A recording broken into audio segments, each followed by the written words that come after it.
Welcome to the Hank Cisco Show. Don't touch the remote. We got a great show here. I have a visitor. In fact, he's related to me. In fact, I have my daughter Mary's in the audience, and I've been doing this show for 29 years, and the first time she come to see the show. So, all right, so what we want to do is I have my niece, Patrice, and her husband is a school teacher, and he is in, what's the name of the town you're in? Well, currently I'm in a place called Sauk Center, All right, Minnesota. so my guest is a teacher, and he's also a fan for that team. I forget the name of the team. They played the Eagles, and the Eagles beat them up. But so, Gordy, tell me That's something me. about yourself now. First tell of me all all, about you. Skull Vikings. Sorry, I just had to do that. So, no, I'm married to Hank's niece, and I'm a teacher in Minnesota. I'm actually a retired teacher. I was a social studies teacher, athletic director. I coached volleyball, cross country, track and field, and then I became a school media specialist and got involved in school technology. Okay. So today I was hired 2 years ago by a rural school district to be their instructional technology teacher. So I teach teachers how to implement technology into their classrooms. Technology like what? Chromebooks, Computers? laptops, computers, cell phones, smart boards, document cameras, all kinds of online tools. Because students are using that more in the classroom now than before? Oh my gosh. You know, Hank, you got me by a couple of years. You're 94, I'm 60, my bride is only 29. Yeah. But all of us went to school basically. You don't look that age. Well, I try hard. Well, you got a little Sicilian blood in you. But all of us were kind of educated the same way. We walked into school, we went to our locker, we grabbed our books, we went to a classroom. Right. We sat in rows, and the teacher wrote on the chalkboard, and we took notes and we took tests. And that's what education was like for a good 100 years. Today it can be very, very different. I set my phone down over there, but today a student with a cell phone in their hand, like the two ladies behind the camera, they're able to be online on their phone, and they have extensive access to all kinds of information. That phone is not only a connection to the internet, it's a place, of course, they can make phone calls, but they can shoot video, they can become producers of content, they can post to in the Instagram. school, like we have it here, like this studio here in North End High School. Absolutely. Yeah? Yep. And they do feature show. This show is YouTube goes worldwide, so you'll be able to get it in your Minneapolis, whatever it is over there. You know, the only thing is, if my YouTube goes to Minneapolis, I don't know, it's so cold out there, liable to freeze it. You won't be able to see it. It'll thaw out in July. Oh my God, that's what was the coldest day that while you were living there? What was the coldest day you survived? Oh, you know, a few years ago, I remember backing out of my garage, and for 3 or 4 days in a row, my thermometer in my car said 35 below. Oh And my so, God! Yeah. The last month we've been 22, 23 below in the mornings. Oh my God! Chilly. You know why? Up in Alaska, the dogs up in Alaska are the fastest dogs around. You know why? The trees are so far apart. Oh, well, that's a Social Security joke. You'll get that when you're 65. That's a joke, right?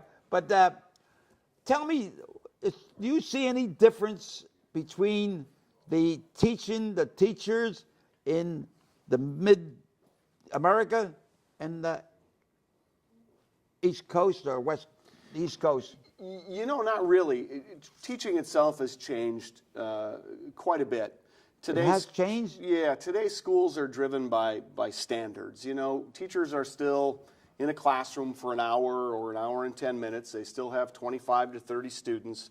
So it looks the same from the outside. But on the inside, teachers are really under immense pressure to meet standards so that their students can pass statewide tests, so schools continue to be funded. All of those mechanisms are kind of tied to how well our kids do. On the other hand, I think new and younger teachers come in today, and they have a whole set of tools that I didn't. When I started teaching in 1980, I had a chalkboard, I had an overhead projector, and I had a mimeograph machine, and I owned a typewriter. Today, our teachers can create tests and quizzes and worksheets online that students can do 24/7 anytime they want to or feel like engaging in work. Things can be automatically graded and recorded, and students get instant feedback. Our students perhaps write fewer papers and take fewer pencil and paper tests, and instead they're submitting videos, they're creating podcasts, they're designing art. Yeah. They're able to demonstrate their learning in entirely different ways. Yeah. Hey, Hank, I don't know how you learn. I'm one of those people. I like to be shown something, and then I want a chance to do it. Yeah, yeah. There are show and students, tell. Yeah, show me how to do it, and let me try. Right. There are other students who say, I want to learn on my own. I want to go at my own pace. There are other students still who learn in different ways. Today, with our technology, we're really able to differentiate. We're able to take two of us in a math class, and maybe you're a high flyer, and you really get Algebra 2, and I don't. And we sit in the same classroom with the same teacher.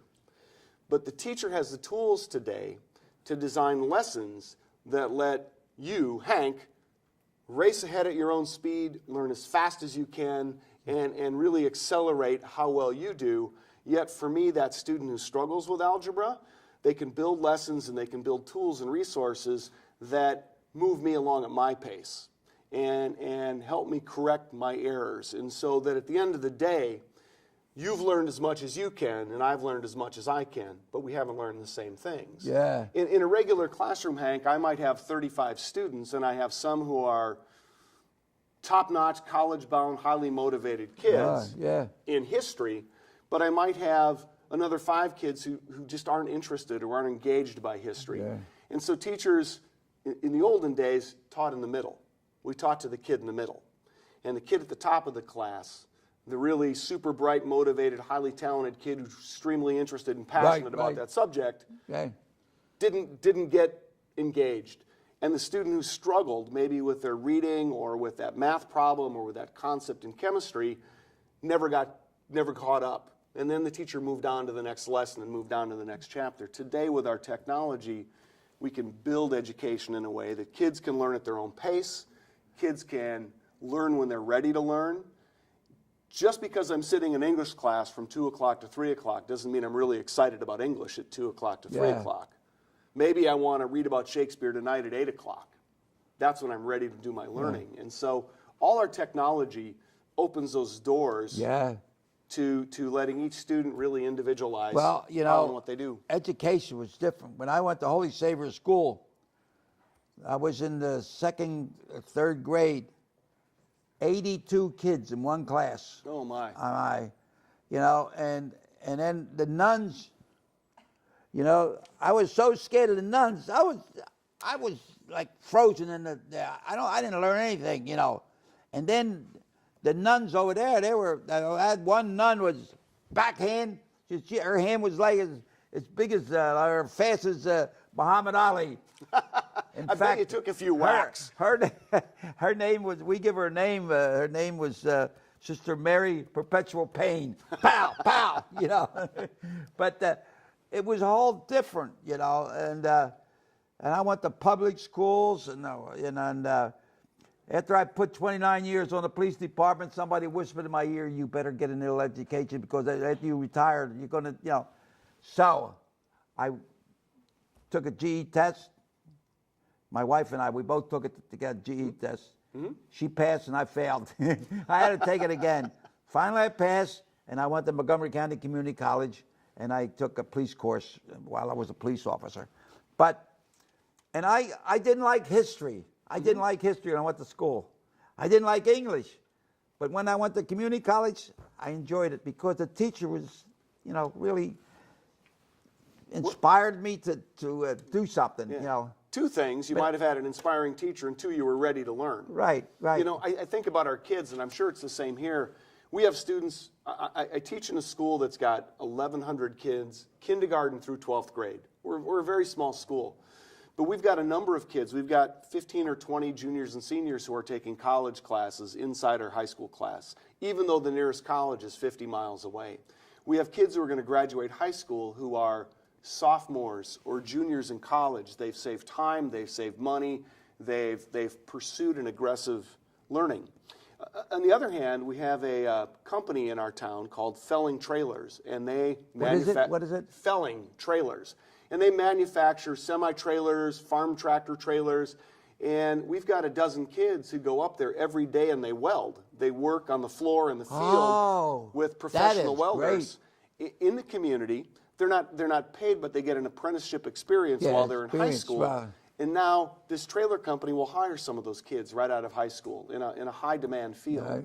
And so the opportunities for kids today with community support can be so different than what they were 30, 40, 50 years ago. Well, you know, I was with the police department. There was a course, and this professor said, education, training, and experience. You put the three together. But education without experience, you know, you do it, but you don't know how you do it without it. Right. But you want to do the whole three. Mm-hmm. In my previous school, I was in a suburban school in Apple Valley, Minnesota, about 2,500 kids in the high school. And it was a wonderful place. It was diverse. We had talented teachers. We had programs all over the place. But I still think about after-school programs. For example, we had a junior police academy run by the Dakota County Sheriff's Department and Police Department. And so we had students in our school who applied. They had an interest in law enforcement. They could apply in this junior academy. And it wasn't a school program. The police just connected to the kids through the school. But they did ride-alongs. They went on some trainings. They learned safety and weapons and self-defense. They learned about community policing. No, it was a community program that recruited kids from our school. So the fact that the community had this outreach and the local police department had an interest in connecting to our kids made opportunities for kids to go and learn beyond. Just like the students here who are filming your program, Hank, I bet many of them are involved in other things after school. Think of the kids who take private dance lessons, private music lessons, who go to night art school. We have kids who go to who learn to cook. They work in a restaurant and they're trained. There's all kinds of learning opportunities outside the walls of a school that are just vital to kids. How about language barriers? Now, you know, here in our Sound School District area, and I'm sure the northern part, that Hispanic and different nationalities, and they come to the school and the teacher can't handle it. So when they have to hire Hispanic teachers and all. So there's a different language, people out there, where I said Norwegian and Swede. Well, there's a few Norwegians left. To be honest, our largest... They discovered the place, didn't they? They did. Vikings, you know. In our area... They have any spaghetti out there? It comes in a can by Chef Boyardee. Oh, no, get out of that. No. He's one of your famous guys, right? Just like going to a Chinese restaurant and ask for scrambled eggs. Get out of here. My wife contends you can't get real pizza I know. She's a west good of the cook, Mississippi. Yeah. But our where I am is a fairly rural community. It's very white. We have an increasing number of Hispanic students. It's just where we are. We're a farming community, and so we have interpreters in the school. Well, what's the industries around there? What's people employed? Well, a lot of it's agriculture. Agriculture, manufacturing. That Felling Trailer Company. Oh yeah. Small, electronics companies. We've got some computer companies coming to town. But it's very much where I am now is very much a rural community where a lot of blue collar labor, good hardworking folks. How about roads and bridges? Are they in good shape there? Where we are, yeah, we're right on an interstate, so things are pretty good. Minnesota's always done a pretty good job keeping their infrastructure. Yeah, I was there with that one restaurant that gives you all that food. What's the name of it? They had one here in West Norton or East Norton, and it closed out. What's the name of that? Buka. Buka, yeah. Buka, yeah, they give you more food. I thought Buka means mouth, but I don't think it means mood. I don't know what it means, but whatever. It was a lot of food, And then I went to the cathedral there. It's in Minneapolis. Oh yeah. Downtown. Beautiful. I was at a police conference, and we went to this cathedral there, and the head of our conference was a good friend of I think it was a bishop or something there. We met, so I liked it. And everybody says, it's cold out there. You better wear coats. It was one of the warmest days in that city. I listened to some of the Eagles announcers. I've been back and forth here to Philadelphia in the last couple of months. And it was interesting listening to some of your local news stations when they had people talking about the weather in Minnesota. And I finally heard somebody say it's sort of like this. They said, here, 80% of our days are okay, 20% of them are pretty cold. In Minnesota, it's just the opposite. 80% is cold, 20% are pretty nice, and celebrate and enjoy those. Yeah, but you measure the snow by the foot. We do it by the inches, Now tell me about the football game of the Eagles. Now, your wife is an Eagle fan, and you were right. So, and your son is in college. And works Hank, for the Vikings. He works there, and he was at the Super Bowl, right? He was. I Hank, got a picture of him. I've been told that I've been grandfathered into the Philadelphia Eagle fan club by marriage, but I've been a Viking fan. I was a Viking fan for 48 years. My first memory of the Vikings was watching their Super Bowl loss in 1970 to the Kansas City Chiefs. Oh. Since then, they've lost 3 more Super Bowls, and they've lost 6 championship games to go to the Super Bowl. Did they ever win a Super Bowl? No. Never. They were in the same class as the Eagles. This is the first one they won. Yeah, somebody told me that watching the Super Bowl was going to be like being asked to bartend at my ex-girlfriend's wedding. And it was.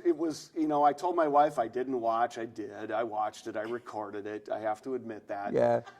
And I'm going to be an Eagles fan. Yeah. They're my new favorite team. But yeah, poor Hank, Patrice's son, is a diehard, lifelong Eagles fan. Oh, and yeah. he was thrilled to be at the Super Bowl. The problem is he was working in the store and didn't get to see the game. So, Let me tell you. Congratulations, Eagles. Your wife, Patricia, is like an angel. She's been taking care of my sister, Mary, who hasn't been feeling well. She broke her hip at a wedding reception, and she's there. And I want to thank you for, you allowed her to stay here and be with her.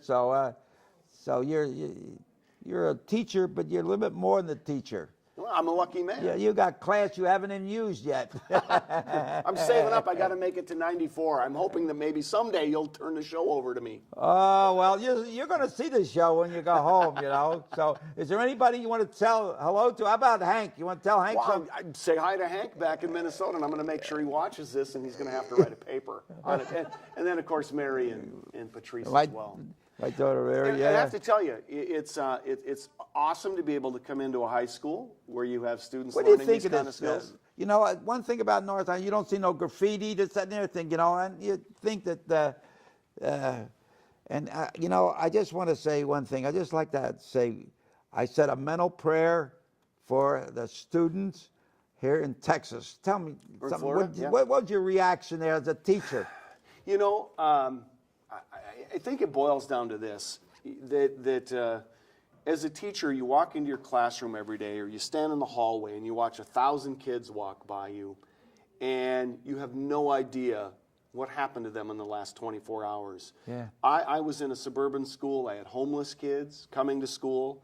I had kids whose parents had a fight last night, or who were bouncing back and forth between mom and dad. I didn't know if that kid had a meal. I didn't know if that kid was beaten. I didn't know if his girlfriend left him. I didn't know if her boyfriend attacked her. I don't know what they bring into school. And sometimes the hard part is you lose sight when you're teaching social studies, or you're teaching English, and you're teaching grammar, about what your students walk in the door knowing, feeling, and thinking. And I think the bottom line is, after all these years of teaching, the most important thing a teacher can ever do is have some kind of connection to the kids. Let them know you care. Yeah. Let them know you're there to listen. You can't always solve their problem, but at least you're somebody they can talk to. And this young man yesterday in Florida, and some of the stories that are coming out, he was troubled. He lost both his parents. He was orphaned at age 19. There were signs when he was in school. People talked about him, and it led to his expulsion. It's too bad there wasn't something they could have done for him Yeah. to bring him in and help him. And so, you know, as teachers, you're just trying to always be aware of what's going on. Yeah, and get to know the students, you know. You have to. You have to make, you know, there was, when I was a safety officer, and then the teacher called me and she said, this kid's giving me a hard time. He falls asleep. And so I check, and here we find out that this kid used to go home for lunch, but there was no food there for him. You know, he didn't even have a good bed to sleep in. You know, he would fall asleep there. You know, so the teacher had to find out a little bit more. You know, same thing with a policeman. You make an investigation, find out a little bit more. I found a student in my school who works from midnight to 6 a.m. And then he goes home and sleeps for an hour and a half, and then he comes to school. Yeah, and falls asleep there. Right. Yeah. Right. So but it's the economics of you have to be, where his family yeah, but is. you have to be aware of that. So you know that he's missing out. I had a lady come in complain about she wanted to put her kid lock him up. Want to sign a petition to lock him up, and her boyfriend was standing there, and I'm in my office. So I always let the nice small. So I go like this here, and I can smell these half-bombed. He's smoked with whiskey. And he says, I want him to put him away. He says, he won't listen to me. He just, every day, he won't talk to me. So, and the kid's looking like this. He's looking like that. It was a Friday night. They want to unload him so they could go dance and do what they want to do. So finally, I said, I look at the kid, and she said, he don't listen to me. He don't talk. He don't just sit. I said, Johnny, why don't you listen to your mom and obey your mom? And he just looks at me. I says, Johnny, the kid's deaf. You know, so here she wants this kid put away. And I went up, and it was a Catholic school. I talked to the nun. I said, this kid is no hearing here and half there. And he was missing out in school too. Yeah. Until they got the school psychologist, whatever it is, and straightened him out to get whatever it is. See, but a teacher should, know what's going on. Well, you try. You try to engage your kids and have conversations, but man, when you've got them in class for 55 minutes and out they go and the next kids come in. Yeah. But it's such a key thing to school. And again, it's an old story, but I coached for many years, and you always talk about kids who are athletes, kids who are in music, kids who are in those extracurriculars. Yeah. You get to know them better. You get to know them differently. Yeah. And you can have those conversations. Yeah. Okay, we got 30 seconds now. Great. Gordy, tell me. 30 seconds. Tell me all about your thing here. Okay. All right, well, congratulations, Philadelphia Eagles. Great Super Bowl victory. We'll see you next year when the Vikings come here to play. I will be wearing green. I will be cheering for the Philadelphia Eagles. Good. Yeah, I got it there for you. Here's a little something, take back to you. Okay. All right. There we go. And here's a little boxing glove in case somebody gives you a hard time. I'll keep that in the front of my class. Okay. All right. Thank you so much for that. And may God bless you. And this just take 1 minute and say a little prayer in whatever prayer you know for the students down in Florida. May God bless them. Thank you. Done.